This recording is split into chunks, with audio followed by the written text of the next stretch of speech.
திருப்பரங்குன்றத்தை இன்னொரு அயோத்தியா மாத்திரக்காக முற்படுறாங்க அப்படின்னு சொல்றாங்க. இன்னைக்கு அழகர் ஆத்துல இறங்கினார்னா இஸ்லாமிய பெருமக்கள் முன்னின்று நடத்துறாங்க அந்த நிகழ்ச்சியை. மத கலவரங்களை உருவாக்கி இங்க ஒரு பிளவு சக்தி உண்டு பண்ணி அதனால் தனக்கு ஒரு லாபம் ஈட்டுற இடத்துல தான். ஆனால் திமுக இதில் ஒரு ஆதாயம் பெறறதுக்காக இந்த விஷயத்தை தூண்டுகிறார்கள். நாவேகாவினர் ஒரு புதுசா ஒருத்தவங்க ஜாயின் பண்ணாங்கன்னா அவருக்கு போஸ்டிங் கொடுக்குறாங்களே, அதை எப்படி பார்க்குறது? விஜய் ஒரு 4 நாளைக்கு முன்னாடி தான் ஒரு தனியார் தொலைக்காட்சி நிகழ்ச்சியில் கழிவு ஊற்றினார். அவருக்கு அரசியலே தெரியாது அப்படின்னு சொன்னார். திராவிட சித்தாந்தத்தில் ஊர்னவர் அவர் போகாத கட்சியே கிடையாது. 7 கட்சிக்கு போயிட்டார். பார்ப்போம், ஒரு மாதம் கடக்கிறாருன்னு பார்ப்போம். நாம் தமிழர் கட்சியினை பற்றி திரள் நிதி வாங்கக்கூடிய கட்சியாக மட்டும் தான் இருக்காங்கன்னா, தமிழ் தேசியனா என்னன்னு தெரியாது, கிரவுட் ஃபண்டிங்னா திரள் நிதினா என்னன்னு தெரியாது. உங்கள் விஜய் அவர்கள் எல்லா இடத்துக்கும் காசு கொடுக்குறாரா? நீங்கள் சொல்லுவீங்களா? ஒரு வார்த்தை சொல்கிறா தற்கூறின்னு, அது அதனால தான் சொல்கிறது. தமிழர் கட்சி 2026 எத்தனை சதவீத வாக்குகளை? ரெட் நியூஸ் தமிழ் நேயர்களுக்கு வணக்கம். நம்ம கூட சிறப்பு நேர்காணல்ல நாம் தமிழர் கட்சியிலேருந்து சசிகுமார் அவர்கள் இணைஞ்சிருக்காங்க. அவங்க கிட்ட இன்றைக்கு தமிழக அரசியலில் நடக்கக்கூடிய மாற்றங்களுக்கு என்னதான் காரணம்? ஒரு பக்கம் திருப்பரங்குன்றம், இன்னொரு பக்கம் பிரவீன் காந்தி சந்திப்பு, இன்னொரு பக்கம் நாஞ்சில் சம்பத் அவர்கள் இணைப்பு, இன்னொரு பக்கம் என்டிகேவினர் என்ன பண்ணிக்கிட்டு இருக்காங்க, அரசியல் களத்தில் என்டிகே என்னவா இருக்கும் அப்படின்றத பற்றி பேசலாம். 2026 தமிழக அரசியலில் என்னென்ன மாற்றங்களை நாம் தமிழர் கட்சியினர் கொடுக்க போகிறாங்க அப்படின்றதையும் இந்த வீடியோவில் பார்க்கலாம். வணக்கம் சார். வணக்கம். எப்படி இருக்கீங்க? நல்லா இருக்கேன். ஆக்சுவலாக நாம் தமிழர் கட்சியின் ஒருங்கிணைப்பாளர் சீமான் அவர்களுடைய அறிக்கையை பார்க்க முடியுது. இந்த திருப்பரங்குன்றம் இஷ்யூவில் திருப்பரங்குன்றத்தை இன்னொரு அயோத்தியா மாத்திரக்காக முற்படுறாங்க அப்படின்னு சொல்கிறாங்க.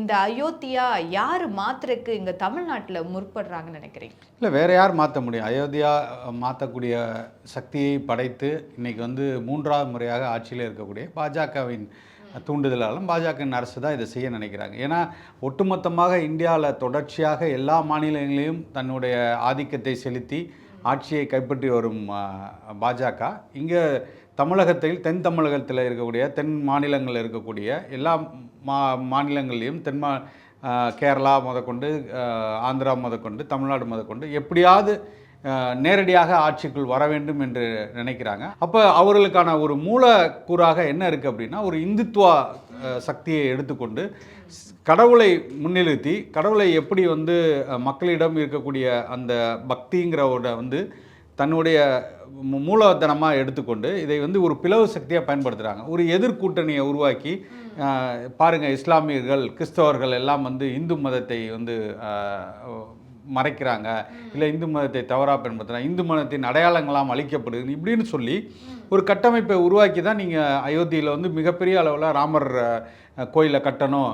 அங்கே ஏற்கனவே ராமர் கோயில் இந்த இடத்துல இன்றைக்கி மசூதி கட்டிட்டாங்க, மசூதியை இடிக்கணும்னு சொல்லி ஒரு கட்சி ஒரு பெரிய எழுச்சியை கொண்டு வர்றதுக்கு காரணமாக இருந்தது அந்த ஒரு சம்பவம் தான். இப்படி தொடர்ச்சியாக அவர்கள் ஏதாவது ஒரு விஷயத்தை செய்து ஒரு சர்ச்சையை உருவாக்கி மத கலவரங்களை உருவாக்கி இங்கே ஒரு பிளவு சக்தி உண்டு பண்ணி அதனால் தனக்கு ஒரு லாபம் ஈட்டுற இடத்துல தான் பாஜக இதுவரைக்கும் இருந்திருக்கு.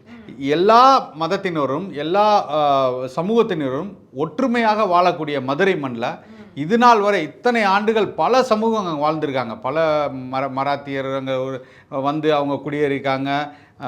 அதுக்கப்புறம் நாயக்கர்கள் இருக்காங்க, அதுக்கப்புறம் தமிழர்கள் இருக்காங்க, வடமாநிலத்தர் இருக்காங்க. எல்லாரும் ஒன்றுபட்டு இஸ்லாமியர்கள் கிறிஸ்தவர்கள் எல்லாம் ஒரு இனமாக வாழ்ந்து கொண்டு இருக்கக்கூடிய இடத்துல தொடர்ச்சியாக இந்த திருப்பரங்குன்றம் விஷயத்தை எடுத்துகிட்டு வர்றாங்க. எடுத்துகிட்டு அதை பூதகரமாக ஆக்கக்கூடிய வேலையை இந்த கலவரமாக அதை மாற்றிவிட்டு அதில் தாம் குளிர்காயிடலாம், இந்த இடத்துல ஒரு கன்சால்டேட் பண்ணலாம் வாக்குகள் அப்படின்றாங்க.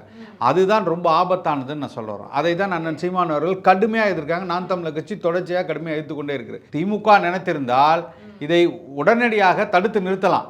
ஆனால் திமுக இதில் ஒரு ஆதாயம் பெறறதுக்காக இந்த விஷயத்தை தூண்டுகிறார்கள். அதுவும் இங்கே பெரிய சிக்கலாக முடியக்கூடிய இடத்துல இருக்குது. அவங்களுக்கு என்ன தோணுது அப்படின்னா, யாரெல்லாம் திமுக எதிர்க்கிறாங்களோ இல்லை திமுகவுக்கு எந்த இடத்துலலாம் வாக்குகள் வரும் அப்படின்னு இவங்க எதுக்கு யோசிக்கிறாங்கன்னா, ஒரு எதிராளியை கட்டமைக்குன்னு நினைக்கிறாங்க. திமுக நாம் தமிழருக்கு நீங்கள் வாக்கு போட்டிங்கன்னா பாஜக வந்துடும் ஒரு வார்த்தையை சொல்ல ஆரம்பித்தாங்க. அப்போ அந்த இடத்துல என்ன ஆச்சுன்னா 2019 இங்கே பாஜக ஒன்று உள்ளவே இல்லை. அப்போ அவங்களுக்கு என்ன தேவைப்பட்டுச்சு? நாம் தமிழரை வீழ்த்தணும். நாம் தமிழரை வீழ்த்தணும்னா நீங்கள் பாஜக ஒரு பூச்சாண்டியை சொல்லி சொல்லணும்னு ஒரு ஒரு ஒரு பிம்பத்தை அங்கே உருவாக்குனாங்க. அதே போல தான் 2021 தேர்தலாக இருக்கட்டும், 2024 தேர்தலாக இருக்கட்டும், இந்த இடத்துல எல்லாம் பாஜகவை முன்னிறுத்தி தான் அவங்க வாக்குகளே பறிச்சாங்க. ஓகே, அதை தான் நாம் தமிழர் கட்சி கடுமையாக எதிர்க்கு. இது வந்து ரொம்ப ஆபத்தான ஒரு இடத்துக்கு போகுது. ஒட்டுமொத்த அங்கே இருக்கக்கூடிய மக்கள் எல்லாம் இன்னைக்கு வந்து அழகர் ஆற்றுல இறங்கினார்னா இஸ்லாமிய பெருமக்கள் முன்னின்று நடத்துகிறாங்க அந்த நிகழ்ச்சியை. நீ இந்த மலையில் ஏறி போகிற, நீ 2 அடி மேலே போனோன்னா தர்காவுக்கு போகிற, பக்கத்தில் இருந்து நம்ம சிவனை கும்பிட போகிற, அதனால் எங்களுக்கு எந்த பிரச்சனையும் இல்லைன்னு ஒடுத்தாய் மக்களாக வாழக்கூடிய இடத்துல இந்த பாஜக வந்ததுக்கப்புறமா இந்த காரியத்தை செய்து கொண்டிருக்கிறாங்க. இது இந்த தமிழ்நாட்டில் இவங்க எத்தனை தடவை குட்டிக்கரன் அடித்தாலும் சரி, பாஜக செய்யக்கூடிய இந்த கபட நாடகத்துக்கு மக்கள் ஒருபோதும் பலிகடை ஆக மாட்டாங்க. மக்கள் ரொம்ப தெளிவாக இருக்காங்க. ஆனால் ஆளுகின்ற அரசு இதை கடுமையாக எதிர்க்கவில்லை என்றால் நிச்சயமாக திமுகவுக்கும் இது பின்விளைவை தான் ஏற்படுத்தும். ஒரு சனாதானத்துக்கு ஆதரவாக அவர் தொடர்ச்சியாக சில செயல்களை செய்து கொண்டே இருக்கிறாரோ, அதை வைத்துக்கொண்டு இவர்கள் வாக்குகளை வாங்கியுள்ளோம் என்று நினைக்கிறாங்க. ஆனால் இது நாம் தமிழர் கட்சி மண்ணில் இருக்கிற வரைக்கும் ஒருபோதும் இந்த மண்ணில் பாஜக காலூன்றோ வேறொன்றோ விடமாட்டோம். தென் இதே நேரத்தில் தாவேக்காவில் நேற்றைக்கு நாஞ்சில் சம்பத் அவர்கள் இணைஞ்சிருக்காங்க. அதுக்கப்புறம் அவர் நேற்று இணைப்பு, இன்றைக்கு வந்து பரப்புரை செயலாளர்னு ஒரு போஸ்டிங். ஸோ இதுக்கு முன்னாடி செங்கோட்டையின் இணைப்பு, அதுக்கப்புறம் அவருக்கு அந்த ஈவினிங்கே வந்து இரட்டை பதவி. தாவேக்காவினர் வந்து ஒரு புதுசாக ஒருத்தவங்க வந்து ஜாயின் பண்ணாங்கன்னா அவருக்கு ஒரு போஸ்டிங் கொடுக்குறாங்களே, அதை எப்படி பார்க்குறது? இப்போ நாஞ்சில் சம்பத் யாருன்ற கேள்வியும் மக்கள்கிட்ட எழுதுது. யார் இந்த நாஞ்சில் சம்பத்? இல்லை, நாஞ்சில் சம்பத் ஒரு பழுத்த அரசியல்வாதி, அதில் மாற்றுக்கிறது இல்லை. பழுத்த அரசியல்வாதியோட ஒரு இடத்துலையும் நிரந்தரமாக இருக்காத அரசியல்வாதி. அவருக்கு கொள்கை, கோட்பாடு, தத்துவம் எல்லாம் பேசுவார். திராவிட சித்தாந்தத்தில் அப்படியே ஊர்னவர்பார். அவர் போகாத கட்சியே கிடையாது. 7 கட்சிக்கு போயிட்டார். திமுகவில் இருந்தார். வைகோ அவர்கள் பிரியும் போது மதிமுகவுக்கு போனார். மதிமுகலேருந்து திருப்பி அதிமுகவுக்கு போனார். அதிமுக பிரிஞ்சு ஓபிஎஸ் அணிக்கு போனார். ஓபிஎஸ் அணியிலேருந்து கொஞ்ச நாள் சசிகலா அம்மா கூட இதாக இருந்தார். அப்புறம் சசிகலா இருந்து டிடிவி தினகரன்ட்ட போனார். எத்தனை ஆச்சு? 6 ஆச்சா? அதுக்கப்புறமா திமுகவோட திராவிட பேச்சாளர்னு சொல்லிட்டு கொஞ்ச நாள் இருந்தார்.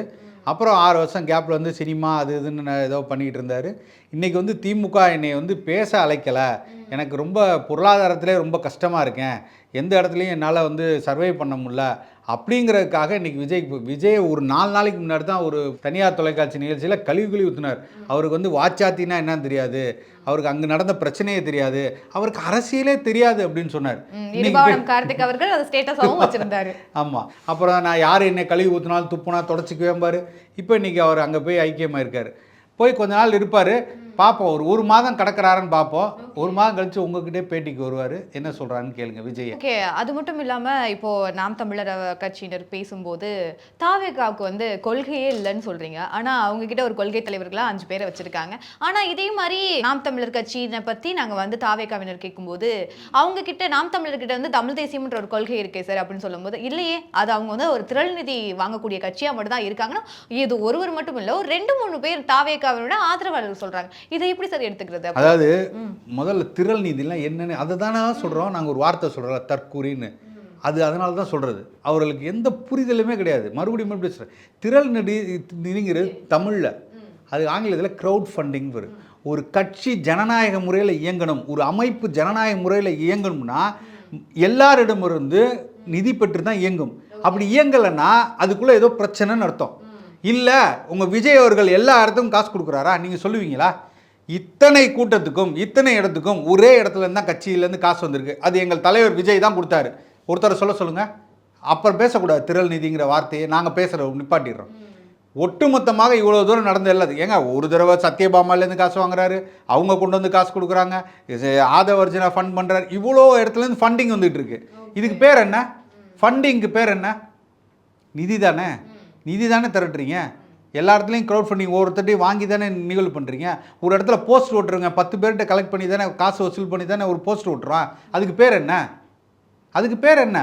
அது பெரும் நிதி தான். அப்புறம் க்ரௌட் ஃபண்டிங் தானே, மக்கள்கிட்ட எல்லாத்தையும் சேர்த்து வாங்கி தானே பண்ணுறீங்க. அது நியாயமாக நடக்கிறதில்ல. அதை கூட தெரியாதவங்க இவங்க எப்படி பேசுகிறாங்க? அப்போ தமிழ் தேசியன்னா என்னன்னு தெரியாது, க்ரௌட் ஃபண்டிங்னா திரள் நிதினா என்னன்னு தெரியாது. இப்போ தெரியுதா அவங்க எந்த இடத்துல இருந்து பேசுகிறாங்க? ஒரு கருத்தியல் ரீதியாக நாம் வைக்கக்கூடிய விஷயங்களுக்கு சரியான பதில் அவங்கள்ட்ட கிடைக்கல. இன்னும் தடுமாறிட்டு தான் இருக்காங்க. அதுதான் சொல்கிறோம், நீங்கள் அரசியல் பண்ணுங்க, அரசியல் பயிலுங்க, எங்களுக்கு ஒரு பிரச்சனை இல்லை, நீங்களும் என் சகோதரர் தான், எங்களிடமிருந்து தான் வந்தீங்க, இளைய தலைமுறை தான், அதனால் நாங்கள் உங்களை வந்து குறைத்து மதிப்பிடவில்லை. நீங்கள் தவறான இடத்துல போய் நின்றுக்கிட்டு தவறாக ஒரு பாதையை தேர்ந்தெடுத்து கொண்டு போகாதீங்கன்னு நாங்கள் சொல்கிறோம். ஒரு அக்கறையின் மீது தான் இதே தவிர அவர்கள் வந்து அழிந்து போய்விடும் இல்லை ஒளிந்து போய்விடும் அப்படிலாம் கிடையாது. அடிப்படை அரசியல் இங்கே வந்து ஒவ்வொரு நாளும் நாங்கள் களத்தில் நிற்கிறோம், பிரச்சனைகளை சந்திக்கிறோம். இன்றைக்கி கூட 108 ஆம்புலன்ஸ் பிரச்சனைகளுக்காக பேசிவிட்டு அவர்களின் சம்பளத்துக்காக பேசிவிட்டு தொடர்ச்சியாக இன்றைக்கி மக்கள் பிரச்சனையில் நின்று கொண்டிருக்கிற கட்சி நாம் தமிழர் கட்சி. எத்தனையோ மாற்றங்கள் இந்த மண்ணில் நிகழ்த்தியிருக்கோம், எத்தனையோ இடத்துல தடுத்து நிறுத்தியிருக்கோம் பெரிய நாசகர திட்டங்களை. ஓகே, இதெல்லாம் ஒரு புறம் இருந்தாலும் கூட நாம் தமிழர் கட்சியினர் அடுத்தடுத்து வந்து மாநாடு, தென் ஆடு மாடு கூட ஒரு மாநாடு போடுறது, அதுக்கு ஒரு மரங்கள் மாநாடு, இதெல்லாம் ஓட்டே இல்லாதவங்களுக்கு ஒரு சிலருக்கு வந்து நம்ம வந்து மாநாடு பண்ணிட்டே இருக்கோம். ஆனா ராம் தமிழர் கட்சி 2026ல எத்தனை சதவீத வாக்குகளை பெறும்? 20% மேல வாக்குகள் இருக்கும். குறைந்தது நான் சொல்றது 20%. நான் உறுதியிட்டு சொல்றேன். டிவிகேல இருந்து சொல்லும்போது ஒரு 28 to 29 பிடிச்சிரும்னு சொல்றாங்க. டிஎம்கே சொல்லும்போது 45% ஓட்ட பிடிச்சிரும்னு சொல்றாங்க. இந்த சைடு போகும்போது ஏடிஎம்கே சொல்லும்போது ஒரு 20% ஓட்ட பிடிச்சிரும்ன்றாங்க. நீங்க ஒரு யூகத்துல சொல்றது ஓகே, நாங்க ப்ரூவன் ரெக்கார்டா சொல்றேன். ஓகே, நாம் தமிழர் கட்சி 2016 தேர்தலை சந்திக்கும் போது வெறும் 1.1% எடுத்து இன்னைக்கு 8.2% ஒவ்வொரு தடையும் குரோத்தாக இருந்திருக்கு. அப்போ ஒவ்வொரு தேர்தலையும் நாங்கள் எப்படி சந்தித்தோம் அப்படின்னா, எந்த ஒரு கூட்டணி கிடையாது, ஓட்டுக்கு காசு கிடையாது, எல்லாம் புதியவர்கள். 234க்கும் புதியவர்கள் நாங்கள் வேட்பாளர் நிறுத்தினோம். சாதி மதம் பார்க்காமல் எல்லா இடத்துலையும் வேட்பாளர் நிறுத்தினோம். இத்தனைக்கும் நாங்கள் வந்து வெறும் சொற்ப லட்சங்கள் தான் நாங்கள் செலவே செஞ்சுருப்போம். அப்போ அந்த தேர்தல்லையும் எங்களுக்கு வந்து சின்னம் கிடையாது. எங்களுக்கு ஒரு மாதத்துக்கு முன்னாடி தான் சின்னமே கிடச்சிச்சு, மெழுகுபத்தி சின்னம். அதற்கு அடுத்த தேர்தலை சந்திக்கும் போது அந்த மெழுகுபத்தி சின்னமும் எங்களுக்கு கிடையாது. அடுத்ததாக விவசாய சின்னம் கிடைக்கிது. அப்போ தொடர்ச்சியாக நாங்கள் தேர்தலை சந்திக்கும் போது இவ்வளோ பிரச்சனைகளை சந்தித்தும் அடுத்து 1.1லேருந்து 2.2, 2.2லேருந்து 4.4, 4.4லேருந்து 6.2க்கு வளர்கிறோம். அப்போ 6.2ங்கிறது நாங்கள் வந்து சட்டமன்ற தேர்தலில் எடுத்திருந்தோம். இது வந்து சாதனை இல்லையா? இன்றைக்கி எல்லாருமே புதியவர்கள். இன்றைக்கி எங்களுக்குன்னு தனி சின்னம் கிடச்சிருக்கு. சின்னம் 10 மாதத்துக்கு முன்னாடியே கிடச்சிருச்சு. எங்களோட வேட்பாளர் அறிவிக்கப்பட்டாங்க. நாங்கள் மக்களிடம் ரொம்ப நெருங்கி சென்று விட்டோம். அவர்கள் பிரச்சனையில் எல்லாத்துலேயும் நாங்கள் பங்கு கொண்டிருக்கோம். இத்தனை இடத்திலும் மக்கள் எங்களை ஆரவாரத்தோடு எதிர்பார்க்குறாங்க. அதையும் தாண்டி இன்றைக்கி வந்து தேர்தல் 2021 திமுக ஆட்சிக்கு வந்த முறை எல்லாத்தையும் எதிர்த்து கேள்வி கேட்டு பல போராட்டங்கள் செய்து இன்றைக்கி எல்லாத்தையும் தடுத்து நிறுத்தியிருக்கோம். கல்குவாரியிலேருந்து மணல் கொள்ளையிலேருந்து இன்றைக்கி வந்து ஆற்று மணலை அள்ளி விற்கிறதுலேருந்து இன்றைக்கி வந்து பரந்தூர் விமான நிலையத்தை தடுத்து நிறுத்துறதுலேருந்து எத்தனை போராட்டங்கள், இன்றைக்கி எண்ணூரில் நடக்கக்கூடிய அத்தனை அழிவு நாசகர திட்டங்களுக்கும் தடுத்து நிறுத்தியிருக்கோம். இத்தனை இடத்துலையும் நிற்கக்கூடிய ஒரு ஆற்றல் மிக்க ஒரு தலைமையாக அண்ணன் சீமான் அவர்களை தேடுகிறாங்க. மக்கள் எல்லாம் தேடுறாங்க, நீங்கள் தான் வரணுன்ட்டு. அப்போ இப்பேற்பட்ட ஒரு தலைவனை பெற்றதுக்காக நாம் தமிழர் கட்சிக்கு வாக்களிப்பாங்களா? இல்லை எதுவுமே தெரியாமல் ஒன்றுமே செய்யாமல் இல்லை நின்று 2021லேருந்து இன்னைக்கு வரைக்கும் எந்த இடத்துலையுமே மக்கள் பிரச்சனையில் எதுவுமே காது கொடுத்து கேட்காம அவர்களுக்கு கொடுக்க வேண்டிய அரசு பணியில் இருக்கிறவங்களுக்கு கொடுக்கக்கூடிய ஓய்வூதியமாக இருக்கட்டும், அவர்களின் பணி நிரந்தரமாக இருக்கட்டும், இல்லை இன்றைக்கி 108 ஆம்புலன்ஸ்க்காக போராடக்கூடியவர்களாக இருக்கட்டும், செவிலியர்களாக இருக்கட்டும், யாருக்குமே எதுவுமே செய்யாமல் கண்மூடித்தனமாக தன் குடும்பம் மட்டுமே வாழணும், தன் அடுத்த தலைமுறை தன் மகன் அடுத்து பதவிக்கு வரணும், இதை மட்டுமே கருத்தில் கொண்டு செயல்படுகிற இன்னைக்கு ஸ்டாலினுக்கு ஓட்டு போடுவாங்களான்னு கேட்டுங்க. அடுத்து இதையெல்லாம் நான் எதிர்க்கிறேன்னு சொல்கிற அதிமுகவை சேர்ந்த எடப்பாடி அவர்களுக்கு எப்படி வாக்கு செலுத்துவாங்க? அதே பாஜகவை தூக்கி கொண்டு முதுகில் சுமந்து கொண்டு வரக்கூடிய அதிமுகவுக்கு எப்படி வாக்களிப்பாங்க? அப்போ நாம் தமிழர் கட்சி ஒன்றுதான் இந்த மக்களுக்கான தீர்வாக அவர்கள் எண்ணிவிட்டார்கள். அதனால் தான் சொல்கிறேன், நாங்கள் குறைந்தது 20% வாக்களை பெற்று இந்த தடவை பெருவாரியான இடத்துல வென்று இன்னைக்கு தவிர்க்க முடியாத சக்தியாக நாம் தமிழர் கட்சி வந்து நிற்கும். அதில் மாற்று கருத்தே இல்லை.